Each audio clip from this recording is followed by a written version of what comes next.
Online ക്ലാസ്സിലേക്ക് സ്വാഗതം. നമ്മൾ കഴിഞ്ഞ ക്ലാസ്സിൽ ഡിസ്കസ് ചെയ്തത് 5ാമത്തെ ചാപ്റ്റർ ആണ്. അതിന്റെ ലാസ്റ്റ് പാർട്ടാണ് ഇന്ന് ചർച്ച ചെയ്യുന്നത്.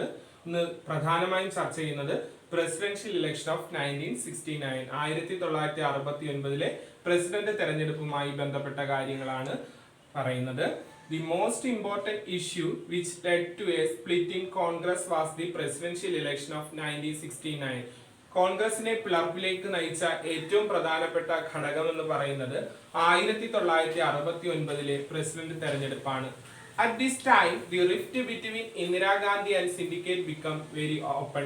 ഇന്ദിരാഗാന്ധിയും സിൻഡിക്കേറ്റും തമ്മിലുള്ള ചേരിപ്പോര് മറനീക്കി പുറത്തു വന്നത് 1969 പ്രസിഡന്റ് തെരഞ്ഞെടുപ്പിനെ തുടർന്നാണ്. കഴിഞ്ഞ ക്ലാസ്സിൽ നമ്മൾ അത് കൂടുതൽ ചർച്ച ചെയ്തതാണ്. സിൻഡിക്കേറ്റ് ലീഡേഴ്സിനെ പറ്റിയും സിൻഡിക്കേറ്റും ഇന്ദിരാഗാന്ധിയും തമ്മിൽ ചേരിപ്പോരുണ്ടാകാനുള്ള കാരണവും ഇതെല്ലാം നമ്മൾ കഴിഞ്ഞ ക്ലാസ്സിൽ ചർച്ച ചെയ്തതാണ്. അപ്പം 1969 പ്രസിഡന്റ് തെരഞ്ഞെടുപ്പിനെ തുടർന്നാണ് ഇന്ദിരാഗാന്ധിയും സിൻഡിക്കേറ്റും തമ്മിലുള്ള ചേരിപ്പോര് മറനീക്കി പുറത്തു വരുന്നത് 1969 പ്രസിഡന്റ് തെരഞ്ഞെടുപ്പിനെ തുടർന്നാണ്. Following the death of Zakir Hussain, the election was declared to the post of president. അതായത് സക്കീർ ഹുസൈന്റെ നിര്യാണത്തെ തുടർന്ന് ഇന്ത്യൻ പ്രസിഡന്റ് ആയിരുന്ന സക്കീർ ഹുസൈന്റെ നിര്യാണത്തെ തുടർന്ന് പ്രസിഡന്റ് സ്ഥാനത്തേക്ക് ഒഴിവ് വരികയും പ്രസിഡന്റ് സ്ഥാനത്തേക്കുള്ള ഇലക്ഷൻ ഡിക്ലെയർ ചെയ്യുകയും ചെയ്തു. Following the death of Zakir Hussain, election was declared to the post of president. The syndicate leaders decided to make use of this opportunity to act against Indira Gandhi. അതായത് ഈ അവസരം സിൻഡിക്കേറ്റ് നേതാക്കന്മാർ ഇന്ദിരാഗാന്ധിക്കെതിരെ പ്രയോഗിക്കാൻ തുടങ്ങി. The syndicate leaders decided to make use this opportunity to act against Indira Gandhi. Zakir ഹുസൈന്റെ നിര്യാണത്തെ തുടർന്ന് പ്രസിഡന്റ് സ്ഥാനത്തേക്ക് ഒഴിവ് വന്നു. അപ്പൊ ആ അവസരം മുതലാക്കാൻ ആര് തീരുമാനിച്ചു? സിൻഡിക്കേറ്റ് നേതാക്കന്മാർ തീരുമാനിച്ചു. പ്രസിഡന്റ് സ്ഥാനത്തേക്ക് ഒരു സ്ഥാനാർത്ഥിയെ നിർത്താൻ അവർ തീരുമാനിച്ചു. അപ്പം നീലം സഞ്ജീവ് റെഡ്ഡി, അതായത് ഇന്ദിരാഗാന്ധിയുടെ പ്രതിയോഗിയാണ്, അന്നത്തെ ലോക്സഭാ സ്പീക്കറാണ്, അദ്ദേഹത്തെ പ്രസിഡന്റ് സ്ഥാനാർത്ഥിയായിട്ട് സിൻഡിക്കേറ്റ് പ്രഖ്യാപിക്കുകയാണ് ചെയ്തത്. അവര് നീലം സഞ്ജീവ് റെഡ്ഡിയാണ് നോമിനേറ്റ് ചെയ്തത്. They nominating Neelam Sanjeev Reddy, an opponent of Indira Gandhi and the syndicate ലീഡറാണ് നീലം സഞ്ജീവ് റെഡ്ഡി. അതുപോലെ ലോക്സഭാ സ്പീക്കറാണ്. അവരെയാണ് പാർട്ടിയുടെ ഔദ്യോഗിക സ്ഥാനാർത്ഥിയായിട്ട് ആര് കണ്ടത്? നമ്മുടെ സിൻഡിക്കേറ്റ് നേതാക്കന്മാർ കണ്ടത്. മനസ്സിലായല്ലോ? അപ്പം പ്രസിഡന്റ് തെരഞ്ഞെടുപ്പിന് വേണ്ടി അവസരമായി. കാരണം സക്കീർ ഹുസൈന്റെ നിര്യാണത്തെ തുടർന്ന് പ്രസിഡന്റ് തെരഞ്ഞെടുപ്പിന് അവസരമൊരുങ്ങി. അപ്പം സിൻഡിക്കേറ്റ് നേതാക്കന്മാർ ഈ അവസരം ഇന്ദിരാഗാന്ധിക്ക് എഗൻസ്റ്റ് ആയിട്ട് ഇന്ദിരാഗാന്ധിക്കെതിരെ പ്രയോഗിക്കാൻ തീരുമാനിച്ചു. നീലം സഞ്ജീവ് റെഡ്ഡി, അതായത് ഇന്ദിരാഗാന്ധിയുടെ പ്രതിയോഗിയും സിൻഡിക്കേറ്റ് നേതാവും അന്നത്തെ ലോക്സഭാ സ്പീക്കറുമായിരുന്ന നീലം സഞ്ജീവ് റെഡ്ഡിയെ പ്രസിഡന്റ് സ്ഥാനാർത്ഥിയായിട്ട് സിൻഡിക്കേറ്റ് നേതാക്കന്മാർ പ്രഖ്യാപിക്കുകയാണ് ചെയ്തത്. മനസ്സിലായല്ലോ? സിൻഡിക്കേറ്റ് നേതാക്കന്മാർ ഔദ്യോഗിക സ്ഥാനാർത്ഥിയായിട്ട് നീലം സഞ്ജീവ് റെഡ്ഡിയെ പ്രഖ്യാപിച്ചു. ഇന്ദിരാഗാന്ധിയെ രാഷ്ട്രീയമായി ഇല്ലായ്മ ചെയ്യുക എന്നതായിരുന്നു സിൻഡിക്കേറ്റ് നേതാക്കന്മാരുടെ ലക്ഷ്യം. ഇതിനെതിരെ, അതായത് സിൻഡിക്കേറ്റ് നേതാക്കന്മാരുടെ ഈ കരുനീക്കത്തിനെതിരെ ഇന്ദിരാഗാന്ധി പ്രതികരിച്ചത് മറ്റൊരു തരത്തിലാണ്. അന്നത്തെ വൈസ് പ്രസിഡന്റ് ആയിരുന്ന VV ഗിരിയെ പ്രസിഡന്റ് തെരഞ്ഞെടുപ്പിൽ സ്വതന്ത്ര സ്ഥാനാർത്ഥിയായി നിൽക്കാൻ പ്രേരിപ്പിച്ചുകൊണ്ട് ഇന്ദിരാഗാന്ധി സിൻഡിക്കേറ്റ് തന്ത്രത്തെ അതിജീവിക്കുകയാണ് ചെയ്തത്. അതുപോലെ തന്നെ Indira Gandhi also started move to win popular support by implementing some progressive reforms. അതായത് ഇടതുപക്ഷത്തിന്റെയും ജനങ്ങളുടെയും പിന്തുണ ലഭിക്കുവാൻ വേണ്ടി ഒട്ടേറെ പരിഷ്കാരങ്ങൾ ഇന്ത്യയിൽ ഇന്ദിരാഗാന്ധി നടപ്പിലാക്കുന്നു. She announced several popular measures like nationalisation of 14 private bank and abolition of privy purse. Indira Gandhi നടപ്പിലാക്കിയ പരിഷ്കാരത്തിൽ ഏറ്റവും പ്രധാനപ്പെട്ടതാണ് 14 പ്രൈവറ്റ് ബാങ്കുകളുടെ ദേശസാൽക്കരണവും അതുപോലെ തന്നെ പ്രിവി പഴ്സ് നിർത്തലാക്കലും. അപ്പൊ എന്താണ് പ്രിവി പഴ്സ്? അതായത് ഇന്ത്യൻ യൂണിയനിൽ ലയിച്ച നാട്ടുരാജ്യങ്ങൾക്ക് ഇന്ത്യ ഗവൺമെന്റ് നൽകിയ ആനുകൂല്യം, അവർക്ക് നൽകിയ ഒരു ആനുകൂല്യമാണ് പ്രിവി പഴ്സ്. ഒരു പെൻഷൻ പോലെ നൽകുന്ന ഒരു ആനുകൂല്യമാണ് ഇന്ത്യൻ യൂണിയനിൽ ലയിച്ച നാട്ടുരാജ്യങ്ങളുടെ രാജാക്കന്മാർക്ക് ഇന്ത്യ ഗവൺമെന്റ് നൽകിയ ആനുകൂല്യമാണ് പ്രിവി പഴ്സ് എന്ന് പറയുന്നത്. അത് ഇന്ദിരാഗാന്ധി നിർത്തലാക്കി. അതുപോലെ തന്നെ 14 ബാങ്കുകളെ, സ്വകാര്യ ബാങ്കുകളെ ദേശസാൽക്കരിക്കുകയും ചെയ്തു. പക്ഷെ ആ സമയം ഇന്ത്യയുടെ ഫിനാൻസ് മിനിസ്റ്റർ ആയിരുന്നു മൊറാർജി ദേശായി. മൊറാർജി ദേശായിയെ സംബന്ധിച്ച് നമുക്കറിയാം, സിൻഡിക്കേറ്റ് ലീഡറാണ്. ഇന്ദിരാഗാന്ധിയുടെ എതിരാളിയാണ് ആരെന്ന് പറയുന്നത്, മൊറാർജി ദേശായി എന്ന് പറയുന്നത്. പക്ഷേ ഇന്ദിരാഗാന്ധി നടപ്പിലാക്കിയ ഈ പോപ്പുലർ സപ്പോർട്ട് കിട്ടുന്ന, ജനപിന്തുണ കിട്ടുന്ന പരിഷ്കാരങ്ങളെല്ലാം ആര് എതിർത്തു? മൊറാർജി ദേശായിയെ യാഥാസ്ഥിതികനായി മുദ്രകുത്തിയ ഇന്ദിരാഗാന്ധി ധനകാര്യ വകുപ്പ് മൊറാർജി ദേശായിയുടെ കയ്യിൽ നിന്ന് എടുത്തു മാറ്റുകയാണ് ചെയ്തത്. അവസാനം മൊറാർജി ദേശായി ഇന്ദിരാഗാന്ധി മന്ത്രിസഭയിൽ നിന്ന് രാജിവെക്കേണ്ട ഒരു സ്ഥിതിവിശേഷമാണ് ഉണ്ടായത്. ഇത്രയും മനസ്സിലായല്ലോ. Morarji Desai and other syndicate leaders decided to wait until the election to the office of president was over. അതായത് മൊറാർജി ദേശായിയും സിൻഡിക്കേറ്റ് ലീഡേഴ്സും പ്രസിഡന്റ് തെരഞ്ഞെടുപ്പ് നടക്കുന്നത് വരെ ഇന്ദിരാഗാന്ധിക്കെതിരെ പ്രതികരിക്കാതെ കാത്തുനിന്നു. The Congress President S. Nijalingappa issued a whip to all Congress MPs and MLAs to vote for Neelam Sanjeev Reddy, the official candidates of the party. ആ സമയം Congress president ആയിരുന്ന നിജലിംഗപ്പ എല്ലാ Congress MLA-മാർക്കും MP-മാർക്കും whip നൽകി. എന്താണ്? അതായത് കോൺഗ്രസിന്റെ ഔദ്യോഗിക സ്ഥാനാർത്ഥിയായ നീലം സഞ്ജീവ് റെഡ്ഡിക്ക് വോട്ട് ചെയ്യണമെന്ന് പറഞ്ഞ് കോൺഗ്രസിലെ എല്ലാ MLA-മാർക്കും എല്ലാ MP-മാർക്കും വിപ്പ് നൽകി.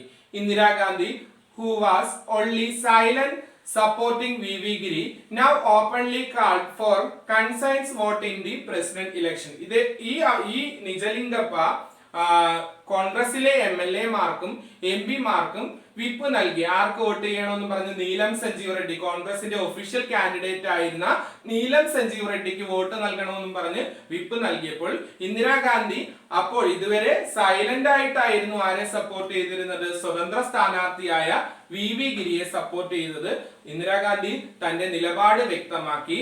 നിങ്ങൾ നിങ്ങളുടെ മനസാക്ഷിക്ക് അനുസരിച്ച് വോട്ട് ചെയ്യണമെന്ന്. അതായത് പ്രസിഡന്റ് തെരഞ്ഞെടുപ്പിൽ കോൺഗ്രസ് MLA-മാരോടും MP-മാരോടും ഇന്ദിരാഗാന്ധി ആവശ്യപ്പെട്ടു, നിങ്ങൾ നിങ്ങളുടെ മനസാക്ഷിക്ക് അനുസരിച്ച് വോട്ട് ചെയ്യണമെന്ന് ആവശ്യപ്പെട്ടു. 69-ലെ പ്രസിഡന്റ് തെരഞ്ഞെടുപ്പിൽ സ്വതന്ത്ര സ്ഥാനാർത്ഥിയായ VV ഗിരി വിജയിക്കുകയാണ് ഉണ്ടായത്. The election ultimately resulted in the victory of VV Giri, the independent candidate.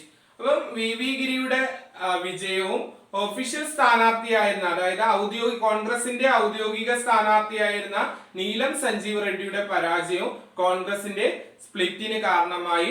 1969-ലെ president തെരഞ്ഞെടുപ്പിനെ തുടർന്ന് കോൺഗ്രസ് രണ്ടായി പിളരുകയാണ് ചെയ്തത്.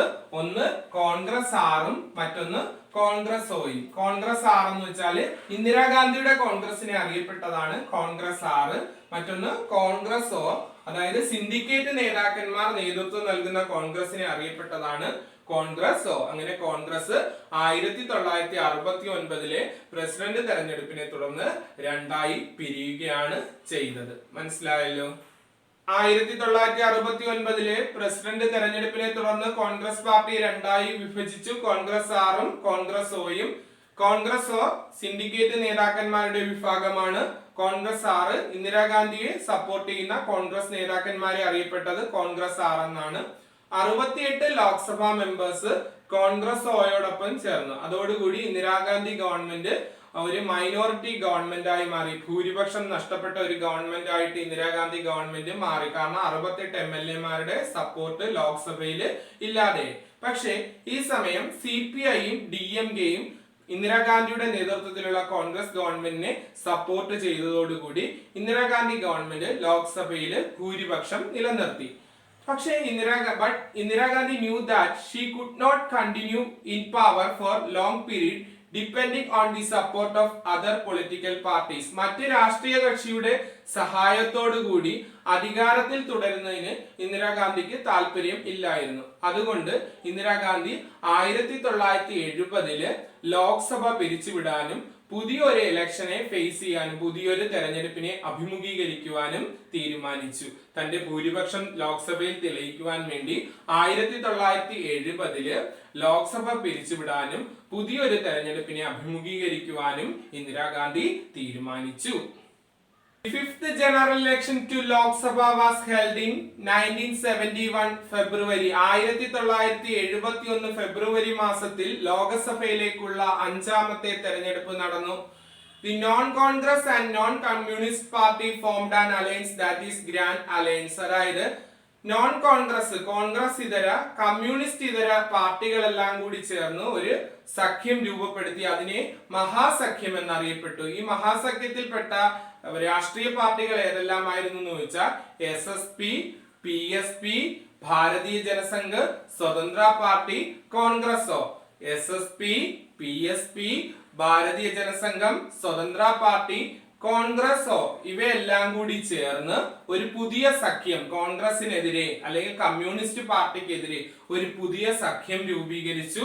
അതാണ് എന്ന് പറയുന്നത് മഹാസഖ്യം എന്ന് പറയുന്നത്. അപ്പൊ കോൺഗ്രസോയും PSPയും SSPയും BJSും സ്വതന്ത്ര പാർട്ടിയും ചേർന്ന് ഒരു മഹാസഖ്യം 1971 ലോക്സഭാ തെരഞ്ഞെടുപ്പിൽ രൂപീകരിച്ചുകൊണ്ട് മത്സരത്തിനായി മുന്നോട്ട് വന്നു. അപ്പം ഇന്ദിരാഗാന്ധിക്ക് സപ്പോർട്ടായി ഉണ്ടായിരുന്നത് CPI ആയിരുന്നു. റൂളിംഗ് പാർട്ടിക്ക്, റൂളിംഗ് കോൺഗ്രസ് അതായത് കോൺഗ്രസ് 6ന് സപ്പോർട്ടായി ഉണ്ടായിരുന്നത് CPI ആയിരുന്നു. അപ്പൊ മഹാസഖ്യം ഇന്ദിരാ ഹഠാവോ എന്ന മുദ്രാവാക്യം ഉയർത്തിക്കൊണ്ടാണ് തെരഞ്ഞെടുപ്പിനെ നേരിട്ടത്. ഇന്ദിരാഗാന്ധിയുടെ കുറ്റങ്ങൾ പറയുക അല്ലെങ്കിൽ ഇന്ദിരാഗാന്ധിയെ ഇന്ത്യൻ രാഷ്ട്രീയത്തിൽ നിന്ന് ഇല്ലാതാക്കുക എന്ന മുദ്രാവാക്യം, ഇന്ദിരാ ഹഠാവോ എന്ന മുദ്രാവാക്യവുമായി തെരഞ്ഞെടുപ്പിനെ നേരിട്ടപ്പോൾ 1971 5ാമത്തെ തെരഞ്ഞെടുപ്പിൽ Indira Gandhi Garibi Hatao, removal of poverty, ദാരിദ്ര്യം നിർമ്മാർജ്ജനം ചെയ്യുക, ഗരീബി ഹഠാവോ എന്ന മുദ്രാവാക്യം ഉയർത്തിക്കൊണ്ടാണ്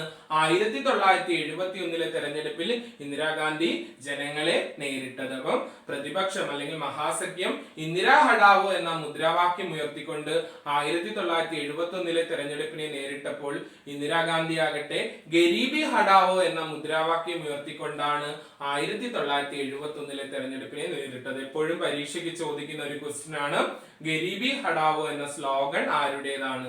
ഉത്തരം ഇന്ദിരാഗാന്ധി. അപ്പൊ ഈ ഗരീബി ഹഠാവോ എന്ന മുദ്രാവാക്യത്തിലൂടെ ഇന്ദിരാഗാന്ധി ഉദ്ദേശിച്ചത് ഓർഡിനറി പീപ്പിൾസിന്റെ സപ്പോർട്ടാണ്, സാധാരണ ജനങ്ങളുടെ സപ്പോർട്ട് നേടുക, ദാരിദ്ര്യം നിർമ്മാർജ്ജനം ചെയ്യുക എന്ന മുദ്രാവാക്യവുമായി മുന്നോട്ട് വരുമ്പോൾ സാധാരണ ജനങ്ങൾ തന്നെ സപ്പോർട്ട് ചെയ്യുമെന്ന് ആര് വിശ്വസിച്ചു? ഇന്ദിരാഗാന്ധി വിശ്വസിച്ചു. ലാൻഡ്ലെസ് ആയിട്ടുള്ള ലേബറും ദളിതും ആദിവാസീസും മൈനോറിറ്റീസും അൺഎംപ്ലോയ്മെന്റ് യൂത്തും വിമണും ഇവരുടെയൊക്കെ ഒരു സപ്പോർട്ട് ഉണ്ടാകുമെന്ന് ആര് വിശ്വസിച്ചു? ഇന്ദിരാഗാന്ധി വിശ്വസിച്ചു. അതുപോലെ തന്നെ ഒരുപാട് റെവല്യൂഷണറി മെഷേഴ്സ്, അതായത് വിപ്ലവകരമായിട്ടുള്ള ഒരുപാട് റിഫോംസ്, ഒരുപാട് പരിഷ്കാരങ്ങൾ ഇന്ത്യയിൽ ആര് നടപ്പിലാക്കാൻ ശ്രമിച്ചു? ഇന്ദിരാഗാന്ധി നടപ്പിലാക്കാൻ ശ്രമിക്കുകയും 1971 തെരഞ്ഞെടുപ്പിന്റെ റിസൾട്ട് വരുമ്പോൾ ഇന്ദിരാഗാന്ധിയുടെ നേതൃത്വത്തിലുള്ള കോൺഗ്രസ് CPI സഖ്യം വൻ വിജയം നേടുകയും ചെയ്തു. മനസ്സിലായല്ലോ? അടുത്ത ചാപ്റ്റർ ഇതോടുകൂടി അവസാനിക്കുകയാണ്. നോട്ട്സുകളെല്ലാം എഴുതി തയ്യാറാക്കി നന്നായിട്ട് പഠിക്കുക. ഇനി വീണ്ടും അടുത്ത ക്ലാസ്സിൽ കാണാം.